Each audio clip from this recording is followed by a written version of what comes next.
Kovvur MLA Vemireddy Prashanth Reddy గారు ప్రస్తుతం మనకు అందుబాటులో ఉన్నారు. మేడం నమస్తే అండి. నమస్తే అండి. ఇది ఒక బాధాకరమైన సిచ్యువేషన్లో మిమ్మల్ని ఇంటర్వ్యూ చేయాల్సి వస్తుంది. బేసిక్గా మీ నియోజకవర్గం డెవలప్మెంట్ మీద, యాక్టివిటీస్ మీద, 1 ఇయర్ పాలన మీద చేయాలి. కానీ మీరు ఫేస్ చేసిన ఒక దారుణమైన పరిస్థితుల నేపథ్యంలో మిమ్మల్ని ఇవాళ ఇంటర్వ్యూ చేయడం అనేది నిజంగా బాధగా ఉంది. సో నల్లపురెడ్డి ప్రసన్న కుమార్ రెడ్డి చేసిన కామెంట్స్ని ఎలా ఎలా చూస్తున్నారు? అంటే ఎలా చూస్తున్నారని అడగకూడదు, నేను ఎలా బాధపడుతున్నారని అడగాలి. నల్లపురెడ్డి ప్రసన్న అనుచిత వ్యాఖ్యలకి ఏ మహిళైనా కూడా ఓర్చుకోలేని విధానంగా మాట్లాడాడు అతను. ఇది ఒక ఎమ్మెల్యేగా నేనే కాదు, కోవూరు నియోజకవర్గంలో ఉన్న ప్రతి మహిళ ఈరోజు బాధపడుతుంది. ఏ మహిళకు కూడా రాష్ట్రంలో ఇలాంటి పరిస్థితి రాకూడదు, మళ్ళీ మహిళల గురించి ఇలాగా మాట్లాడకూడదు. నారా భువనేశ్వరి గారిని ఉద్దేశించి ఇదే విధంగా అవమానించారు, కించపరిచారు, క్యారెక్టర్ అసాసినేషన్ చేశారు. మీ పార్టీ అధికారంలోకి వచ్చిన తర్వాత ఒక ఎమ్మెల్యే హోదాలో ఉన్న మిమ్మల్ని కూడా ఆనాడు భువనేశ్వర్ గారిని అన్న మాదిరి కంటే కూడా ఎక్కువగానే క్యారెక్టర్ అసాసినేషన్ చేశారు కదా. మిమ్మల్ని భువనేశ్వర్ గారితో కంపేర్ చేస్తున్నారు చాలామంది. అవును, నిజమే. యాక్చువల్గా వీళ్ళకి అది ఒక పెద్ద అలవాటు అయిపోయింది. ఆ రోజు భువనేశ్వరమ్మని అవమానించి 11 సీట్లకే పరిమితం అయ్యారు. ఈరోజు నాలాంటి ఒక ఎమ్మెల్యేని ఇలా మాట్లాడి, నేను ఎమ్మెల్యే అనను, ఒక మహిళని ఇలా మాట్లాడడం చాలా దురదృష్టకరం. ఇటువంటి నీచమైన రాజకీయ నాయకుల్ని ప్రజలు గుర్తించి తిరిగి మళ్ళీ ప్రజా జీవితంలో అడుగు పెట్టుకున్న విధంగా వాళ్ళకి గుణపాఠం చెప్పాలని ప్రతి ఒక్కరిని కోరుకుంటున్నాను నేను. ఆనాడు భువనేశ్వరి గారిని ఉద్దేశించి మాట్లాడిన వారిలో కొంతమంది జైలు పాలయ్యారు, ఇప్పటికీ జైల్లోనే నరకం అనుభవిస్తూ ఉన్నారు. ఇవాళ మిమ్మల్ని ఉద్దేశించి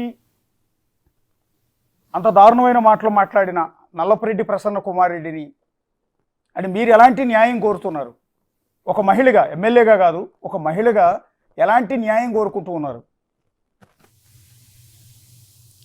ప్రసన్నని వెంటనే అరెస్ట్ చేయాలి అని చెప్పి నేను డిమాండ్ చేస్తున్నాను. ప్రభుత్వం మొత్తం నాతో ఉంది, మొత్తం అందరూ రాష్ట్ర ప్రజలందరూ చూస్తున్నారు, 2 రాష్ట్ర ప్రజలు చూస్తున్నారు ఏం మాట్లాడాడో అతను.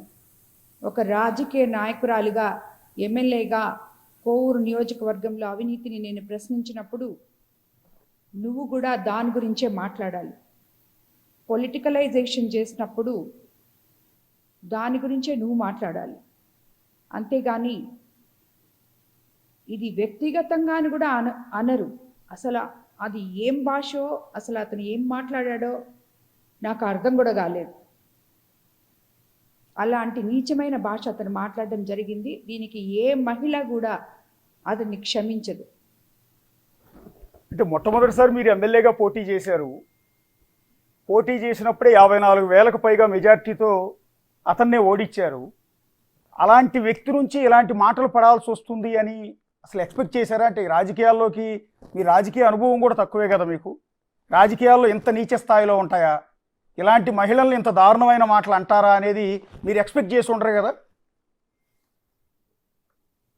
నేను ఎక్స్పెక్ట్ చేయలేదు. యాక్చువల్గా మేము సేవ చేయడానికి, ప్రజాసేవ చేయడానికి రాజకీయాల్లోకి వచ్చిన వాళ్ళము. ఇలాంటి నీచమైన రాజకీయ నాయకుల చేత ఇలాంటి మాటలు పడాల్సి వస్తుందని నేను ఎప్పుడూ అనుకోలేదు. కానీ ఈరోజు నన్నే ఇలాగంటే మిగతా వాళ్ళ సంగతి ఏంటి అని చెప్పి నేను ఆలోచించే విధంగా ఉంది ఇది. ఏ మహిళకు కూడా ఇలాంటి కష్టం రాకూడదు. ఒక మహిళని కించపరిచిన వ్యక్తిని మళ్ళీ ఏ మహిళ ఇటువంటి ఫేస్ చేయకుండా ఉండేటట్టు వాళ్ళని శిక్షించాలని నేను కోరుకుంటున్నాను. మిమ్మల్ని మాట్లాడిన తర్వాత కొంతమంది మీ అభిమానులు వెళ్ళి నల్లపురెడ్డి ప్రసన్న కుమార్ రెడ్డి ఇంటిపైన దాడి చేశారు. దాన్ని ఎలా చూస్తారండి? మామూలుగా అదైతే నాకు తెలీదు. అది ఎవరు చేశారు అనే విషయం నాకు తెలీదు. ఎవరైనా కూడా ఒక మహిళని ఇలా మాట్లాడితే అతను కూర్చొని ఉన్న మాట్లాడిన మీటింగ్ హాల్లోనే అక్కడే అతన్ని ఆ వైఎస్ఆర్సీపీ నాయకులే కొంతమంది కొట్టబోయారంట. మహిళలు ఎవరో అడ్డం తీశారంట. అలాంటి వాళ్ళు ఎవరో అభిమానంతో ఆ పని చేసుండొచ్చేమో కానీ ఎవరు చేస్తారు అనేది మాత్రం నాకు తెలీదు. మాది ఆ సంస్కృతి కూడా కాదు. బేసిక్గా పొద్దున మీరు ఒక మాట అన్నారండి ఇంటర్వ్యూలో కూడా, కొంత మా అభిమానులు ఏమైనా పొరపాటున ఆవేశంతో వెళ్ళి దాడి చేసి ఉండొచ్చు, మిగిలిందంతా కూడా నల్లపరెడ్డి ప్రసన్న కుమార్ రెడ్డి సింపతి కోసం ఆయన మీద ఆయనే దాడి చేయించుకున్నాడా అని. అవునవును, అది మాత్రం కరెక్ట్. కొంచెం చేసుంటే మిగతాది మొత్తం ఇట్టం చేసుకున్నాడు. ఇప్పుడు చెప్తున్నాడు కూడా, అవసరమైతే జైలుకి వెళ్తాను, ఇంకొక ఆయన జైల్లో ఉన్నాడు ఆయనకు తోడుంటాను, జగన్మోహన్ రెడ్డి గారు ఇద్దరిని వచ్చి జాయింట్గా చూస్తారు, ఇలాంటి ఆలోచనలు ఏవో అతనికి ఉన్నట్టున్నాయి. అందువల్ల అతనే పగలగొట్టుకొని ఇంటి ముందర టెంట్లు వేసుకొని నాయకుల్ని కూర్చోబెట్టుకొని సింపతి కోసం ఇదంతా చేశాడేమో. అంటే వీళ్ళు బేసిక్గా వైఎస్ఆర్సీపీ నాయకులు ఉనికిని కోల్పోతున్నారు. వాళ్ళు ఉన్నారా లేదా అని ప్రజలు మర్చిపోతున్నారు మన కూటమి ప్రభుత్వం అధికారంలోకి వచ్చినాక. నిన్న లోకేష్ బాబు నెల్లూరు జిల్లా పర్యటన ఉండింది, ఎంతో గొప్పగా జరిగింది. ఇవన్నీ డైవర్షన్ పాలిటిక్స్ చేయడానికి ఇలాంటివి అందరూ కలిసి వీళ్ళు కోవూరులో పోయి కూర్చొని ఇలాంటి మాటలు మాట్లాడి కావాలని రెచ్చగొట్టే విధంగా ప్రజల్ని ప్రయత్నం చేసి వాళ్ళ చేత ఇవన్నీ చేపించుకొని సింపతి పొంది రేపు జగన్మోహన్ రెడ్డి గారు వచ్చి వీళ్ళని విచారిస్తే వీళ్ళకి కొంచెం ఎక్కువ మార్కులు వస్తాయి అని చెప్పి ఆలోచనతో ఇదంతా చేసినట్టున్నారు నాకు తెలిసి. అంటే నల్లపరెడ్డి ప్రసన్న కుమార్ రెడ్డి ఈ అటాక్ జరిగిన తర్వాత పొద్దున మీడియాతో మాట్లాడుతూ, నేను ప్రశాంత్ రెడ్డి గారిని ఉద్దేశించి చేసిన కామెంట్స్కి ఎప్పటికీ కూడా కట్టుబడి ఉన్నాను, నేను ఎక్కడ కూడా రిగ్రెట్ ఫీల్ అవటం లేదు, ఆవిడ నన్ను తిట్టింది కాబట్టి నేను అనివార్యంగా అనాల్సి వచ్చింది అనే మాటలే చెప్తున్నారు. పైగా ఆయన తల్లి గారిని కూడా మీడియా వాళ్ళు కొంతమంది ప్రశ్నించినప్పుడు తన కొడుకు మాటలను సమర్థిస్తున్నారు. తన ఇంటి మీద అన్యాయంగా తనను కూడా చంపేయడానికి ప్రయత్నించారని, తన కొడుకుంటే చంపేసేవాళ్ళని అంటూ ఉన్నారు. వీళ్ళిద్దరు కామెంట్ చూసిన తర్వాత ఏమనిపిస్తుందండి? వాళ్ళ తల్లిని ఆయన అతను అందరినీ భయపెడతాడు, అన్నల దమ్ముళ్ళని భయపెడతాడు, అక్కల చెల్లెళ్ళని భయపెడతాడు. నేనే అతనికి చెల్లెలు వరుస అవుతాను, అదే అతనికి లెక్కలేదు, ఆడవాళ్ళంటే లెక్కలేదు. నిన్న ఇతనికి ఇన్ఫర్మేషన్ వచ్చి ఎవరో చెప్పారంట, పారిపోయాడు. కానీ తల్లిని ఇంట్లో వదిలేసి అతని కొడుకు పారిపోయారు. అలాంటి మనిషి అతను. అది కూడా అతనే చెప్పుకుంటున్నాడు, నాకు తెలిసింది నేను పారిపోయానని కూడా చెప్తున్నాడు. ఆయనే అందరికి చెప్తున్నాడు అక్కడికి వచ్చిన నాయకులకి. అంటే చెల్లి వరుస, అలాంటి ఒక మనిషి. అంటే చెల్లి వరుస అంటున్నారు, చెప్పండి ఎలా మేడం అది బంధుత్వం? అవును, నేను నల్లపరెడ్డి శ్రీనివాసులు రెడ్డి గారి చెల్లెలు కోడలు నేను. Okay okay okay. ఇంతకు ముందు ఇతను ఎలక్షన్ అప్పుడు చెప్పినప్పుడు నేను మాట్లాడాను. అవునండి, చెప్పున్నాను. అవును.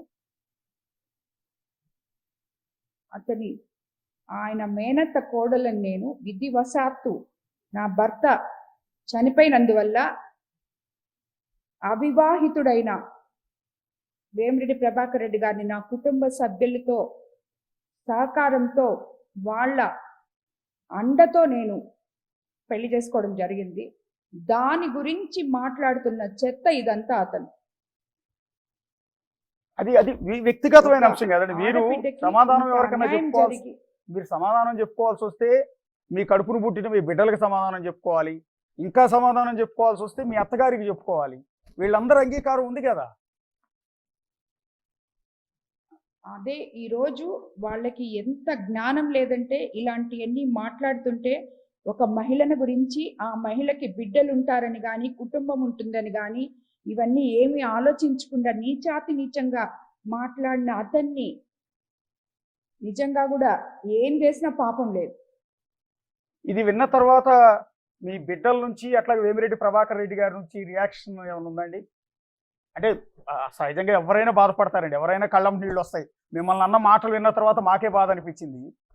అలాంటిది మీ సొంత ఫ్యామిలీ మెంబర్స్ ప్రభాకర్ రెడ్డి గారు కానీ నా పిల్లలు కానీ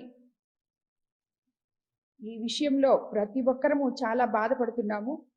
మనం అనుకునింది సేవ చేయడానికి రాజకీయాల్లోకి వచ్చాము. ఇలాంటి నీచుల చేత ఈరోజు ఇలాంటి మాటలు పడాల్సి వస్తుంది అని తప్పకుండా బాధ ఉంటుంది. కానీ వీళ్ళని ఎదుర్కొనే ధైర్యం కూడా నా కుటుంబానికి ఉంది. ప్రభాకర్ రెడ్డి గారికి కానీ నా బిడ్డలకు కానీ నాకు కానీ మొత్తం వీళ్ళని ఎలా ఎదుర్కోవాలో కూడా నాకు తెలుసు.